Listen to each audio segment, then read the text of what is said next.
정치오늘 시작합니다. 윤희석 전 국민의힘 대변인, 장현주 변호사 나오셨습니다. 두 분 어서 오십시오. 안녕하십니까. 자, 지방 순회 일정으로 대구 경북 지역을 방문 중인 윤석열 당선인이 박근혜 전 대통령을 만났습니다. 어떤 대화가 오고 갔는지 잠깐 들어보고 오겠습니다. 대통령님의 건강에 대해서 좀 얘기를 했고요. 그리고 하여튼 아무래도 그 지나간 과거가 있지 않습니까?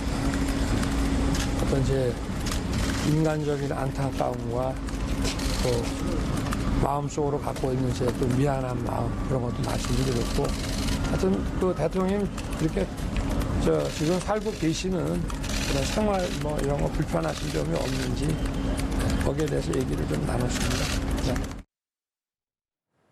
자, 두 분이 50분 정도 대화를 나눴다고 하고 분위기는 아주 좋았다라고 전해지고 있습니다. 특히나 이제 과거 국정농단 수사의 악연에 대해서도 좀 허심탄회한 대화가 오갔고 윤 당선인이 사과도 했다 이렇게 좀 표현을 했는데 이번 회동이 갖는 정치적 의미와 파장 어떻게 보시는지 먼저 윤희석 대변인 말씀부터 들어볼까요? 네, 정치적 파장이나 의미 여부를 떠나서 예. 인간적으로도 두 분이 소위 말하는 범상치 않은 사연을 갖고 계시기 때문에 관심이 많이 집중이 됐었죠. 일단 전직 대통령을 특히나 사연 많은 전직 대통령을 또 같은 사연을 공유하는 대통령 당선인이 직접 찾아가서 예방을 하고 또 그것을 박 전 대통령이 받아주시는 모습 그리고 50분에 걸쳐서 화기애애한 분위기 속에 회동을 마쳤다. 이것은 이 새 정부가 추구하는 화해와 통합의 정치, 이 모습을 진정으로 국민 여러분들께 보여드린 것이 아닌가 이렇게 평가합니다. 우리 장 변호사께서는? 저는 일단 정치적인 의미를 좀 부여해 보고 싶습니다. 일단 세 가지 측면을 봐야 될 것 같은데요. 일단 윤석열 당선인 입장에서는 당연히 이번 지방선거에 보수를 결집하는 또 효과를 노렸을 가능성이 있습니다. 네. 그리고 박근혜 전 대통령 입장에서는 본인의 정치적인 명예회복이 가장 중요하다면 이번에 윤석열 당선인이 직접 찾아와서 또 예우를 갖추는 모습 자체도 네. 그럼 자신의 명예회복을 위한 또 어떤 초석으로 또 삼을 수 있는 부분이 있거든요. 근데 저는 가장 중요한 것은 결국 국민입니다. 국민들이 저 두 분을 바라보는 심경은 참으로 복잡했을 것 같습니다. 저 두 분이야 뭐 정치적으로 화해를 이루고 뭐 어느 정도 그동안의 어떤 구원을 풀고 이런 모습들이 있을 수 있었겠지만 지난 탄핵이 있었던 게 불과 5년 전이고 이제 촛불로 인해서 탄핵이 된 대통령과 그리고 그 당시에 그 수사를 주도했던 그 검사가 이제 둘이 만나서 화해하는 모습은 국민 여러분들 보시기에는 참으로 복잡한 심경을 또 불러일으킬 수도 있겠다라는 생각이 들었습니다.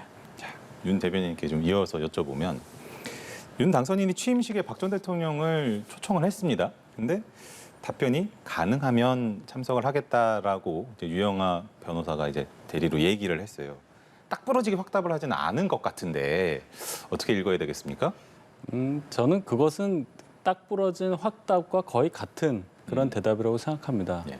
출소하신 지 얼마 되지 않았고 또 건강을 회복하시는 중에 이제 취임식 참석 여부에 대해서 당선인께서 여쭌 거 아니겠습니까? 네. 전직 대통령으로서 박 전 대통령께서 아마도 제가 생각할 때는 본인이 비록 탄핵은 당했으나 대통령을 지냈다는 것을 대내외에 다시 한번 뭔가 보여드릴 수 있는 기회를 갖고 싶어 한다고 저는 생각합니다. 예. 그래서 취임식 참석이 저는 가능하다, 그 확률이 높다 이렇게 평가합니다. 만약에 이제 박근혜 전 대통령이 취임식에 오게 되면 문재인 대통령과 윤석열 당선인과 박근혜 대통령 세 분이 한 자리에 있는 그런 모습이 연출이 될 텐데 뭐 참석 여부는 혹시 어떻게 좀 전망하세요?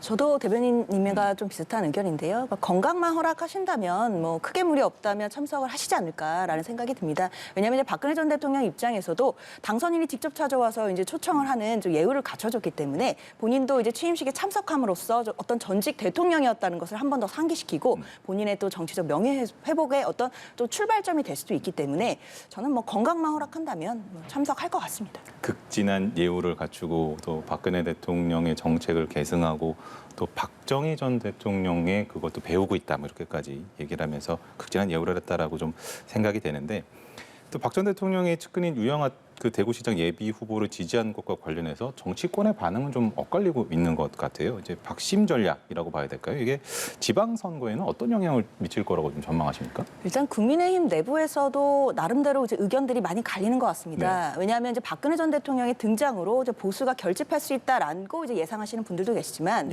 가장 두려운 것은 아무래도 탄핵의 강을 다시 마주하는, 혹시 탄핵의 강을 다시 마주해서 어려움에 빠지지 않을까, 이거에 대한 곤란함일 것입니다. 왜냐하면 아무래도 이제 중도층의 표심을 고려하지 않을 수 없는데요. 박근혜 전 대통령이 이제 불러일으키는 그 보수 표심에 대해서는 결집의 가능성이 분명히 있지만 중도층들에게는 그것이 과연 소구할 수 있을지 이런 부분도 있고요. 더 나아가서는 사실 이제 박근혜 전 대통령이 조금 더 정치에 더 많이 개입하게 되신다면 보수 내부의 어떤 분열도 불러올 수 있기 때문에 그 부분에 대해서 나름대로는 긴장하고 있는 모습이 보이긴 합니다. 그 사실은 지방선거가 전국적으로 이루어지잖아요. 그러다 보니까 그 혹시 전국 선거에서는 그렇게 긍정적으로만 작용하지 않을 수 있다라는 관측도 있는 것 같아요. 소위 말해서 뭐 박심, 그다음에 이제 친박 이런 단어가 떠올리실 수 있는 상황이긴 한데 박 전 대통령이 유영하 후보를 공개적으로 지지한 것은 제가 생각할 때는 뭐 어떤 사저 정치라든지 이런 차원보다는 유영하 후보가 변호사로서 지난 5년 동안 박 전 대통령이 가장 힘든 그 시기를 떠나지 않고 박 전 대통령 곁을 떠나지 않고 계속 옆에 있어 주었던 그런 인간적 관계 때문에 그런 것이라고 저는 생각을 하거든요. 따라서 이것을 확대 해석하기는 좀 그렇고 지금은 보수의 중심이 윤석열 당선인이라고 봅니다. 박 전 대통령은 이미 대통령을 지내셨기 때문에 그 파장이 정치적으로 그렇게 크게 보이지는 않습니다. 알겠습니다. 자, 장 변호사께도 좀 질문을 드리겠는데 이태규 그 의원이 인수위원직을 사퇴를 했잖아요. 윤 당선인과 안철수 위원장 사이에 좀 미묘한 좀 갈등이랄까요? 이런 것들이 좀 비춰진 것 아니냐 이렇게 좀 보는 기류가 좀 많은 것 같은데 안 위원장이 이렇게 얘기를 했습니다. 오늘 기자들과 질의응답 과정에서 인선 과정에서 조언을 하고 싶었으나 그런 과정이 없었다 이같이 말을 하는데 어떻게 읽으셨습니까? 사실 거의 작심한 발언이 아닐까라는 생각이 들었습니다. 이거 굉장히 강한 불만의 표현인 것 같고요. 그리고 이태규 의원 같은 경우에는 그 대선 과정 그리고 단일화 과정 그리고 인수위원회 과정에서 항상 그 안철수 그 대표 안철수 위원장의 측근의 자리에서 안철수 위원장 어떻게 보면 상징하는 또 정치인이기도 하거든요.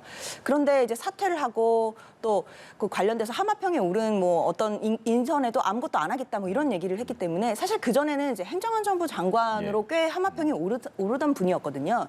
그렇다면 안철수 위원장이 어떤 이제 내각의 인선이라든지 뭐 공동정부에 대한 어떤 그런 구상이라든지 이런 부분이 윤석열 당선인 측과 조율이 안 되고 있는 거 아니냐. 그러니까 한마디로 윤석열 그 당선인과 안철수 위원장이 이제 단일화를 할 때 그 공동정부에 대한 구상 이게 그냥 균열이 난 게 아닌가라는 또 조심스러운 예측이 있습니다. 자, 이제 장제원 비서실장 같은 경우는 인사 갈등 가능성을 사실은 일축을 했어요. 근데 좀 장 변호사께서 지적을 해주신 것처럼 이게 인선으로 이제 불거진 양측의 균열 조짐 아니냐 이런 시각들이 좀 있는 것 같은데. 양측이라고 표현을 하겠습니다.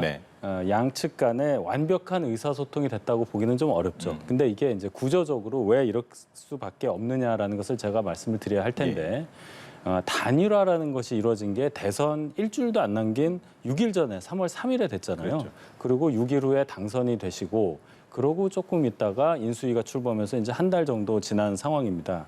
그렇다면 공동정부를 구성하기로 국민들께 약속은 드렸습니다마는 어떻게 구체적으로 공동정부를 구성할지 또 내각 구성은 어떻게 할지에 대한 구체적인 합의에 이를 수 있는 물리적인 시간이 저는 없었다고 생각을 해요.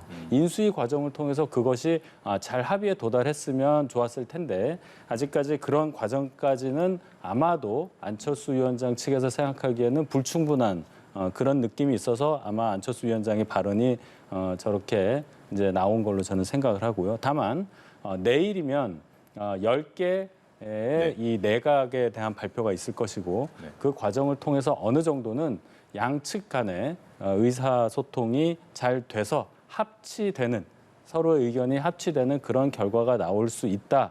이렇게 우선 예상을 해봅니다. 내일 그러면 어느 정도 포함될 거라고 저희가 예상하면 되겠습니다. 글쎄요. 인사권은 당선인의 권한이니까 제가 뭐라고 말씀드리기는 부적절한데 그래도 안철수 위원장 쪽에서 원하시는 분들의 몇 분 정도의 입각은 당연히 있을 거라고 일단 그 정도 말씀드리겠습니다.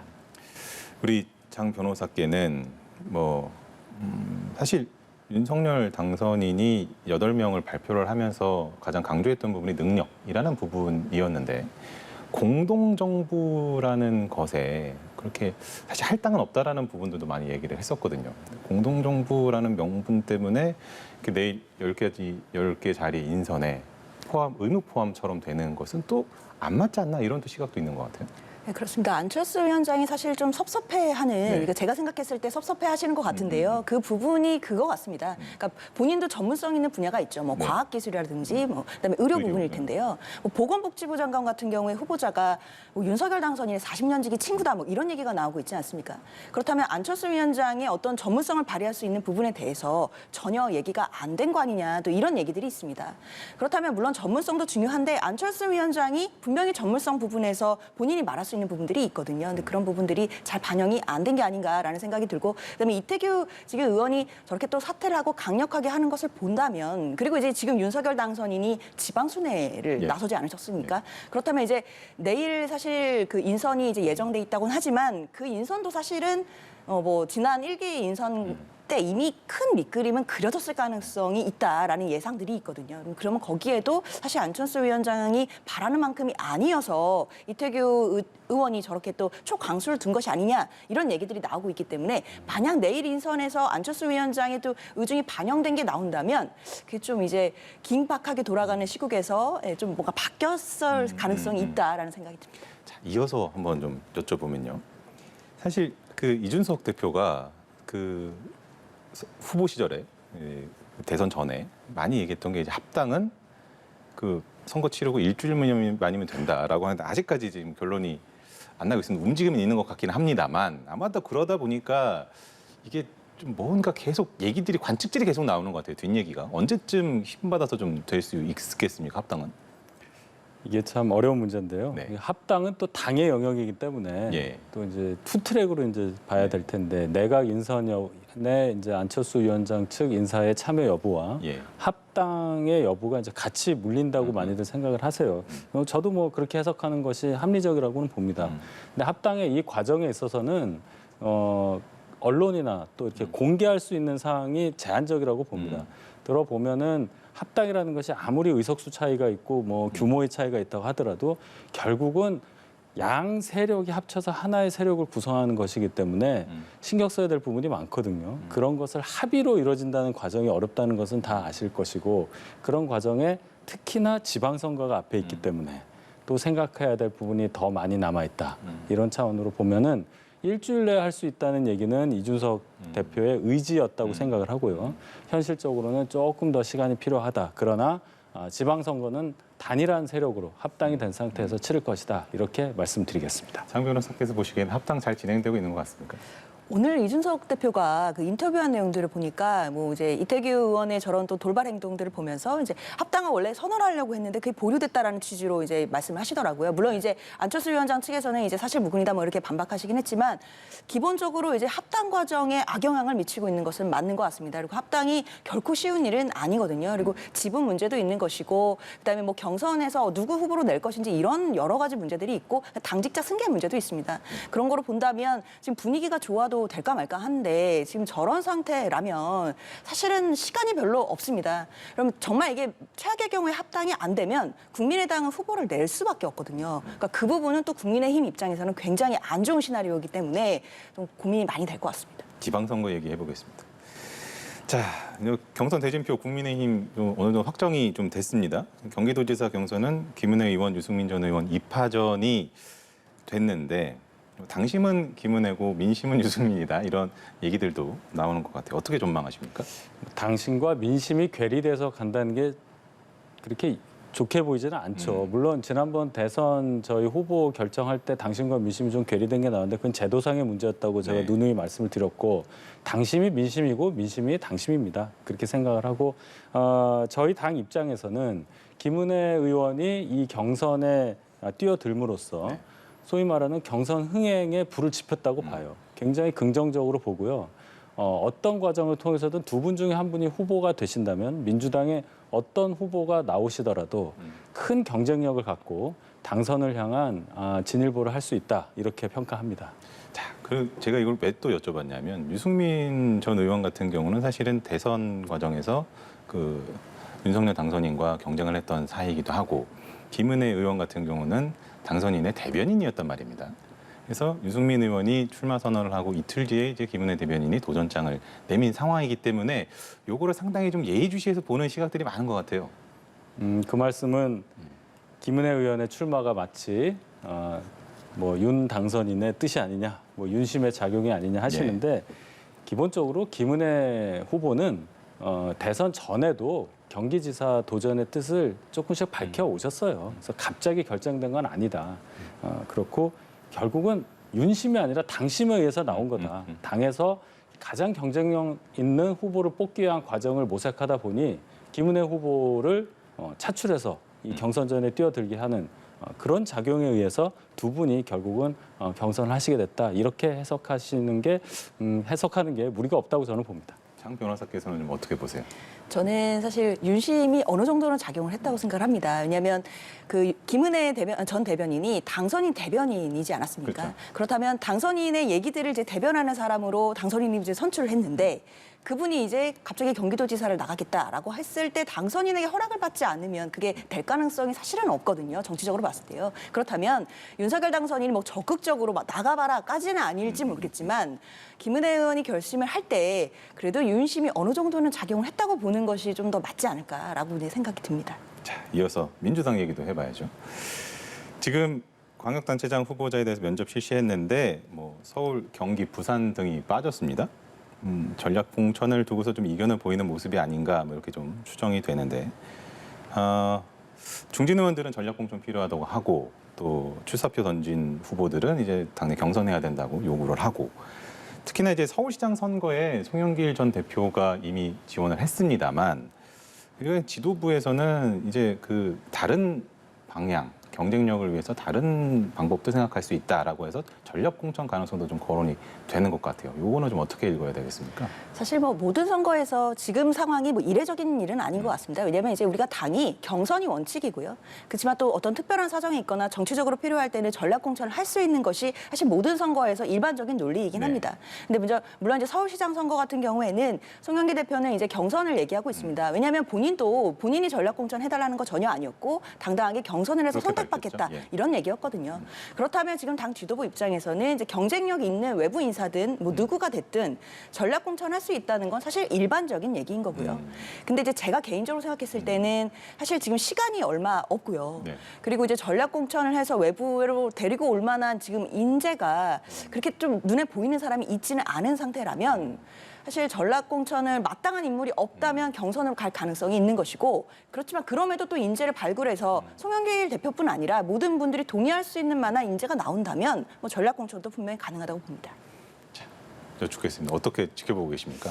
글쎄요, 상대당 얘기니까 제가 좀 조심스러운데요. 민주당이 고민할 수밖에 없는 상황이라고 봐요. 송영길 전 대표가 너무 일찍 출마 선언을 하신 게 아닌가. 물론 주소를 옮겼어야 되기 때문에 그런 거는 이해는 하는데 가장 최후에 쓸 수 있는 카드가 아니었나 싶어요. 왜냐하면 대선 패배에 책임을 져야 하는 당대표를 지냈기 때문에 그렇습니다. 그냥 단순한 중진 의원이었으면 당연히 별 문제가 없었을 텐데 본인이 책임을 져야 한다고 했음에도 불구하고 바로 출마 선언을 하는 과정이 있었기 때문에 당내에서도 반발이 있고 또 당선 가능성에도 의문을 표하는 것이 아니겠습니까?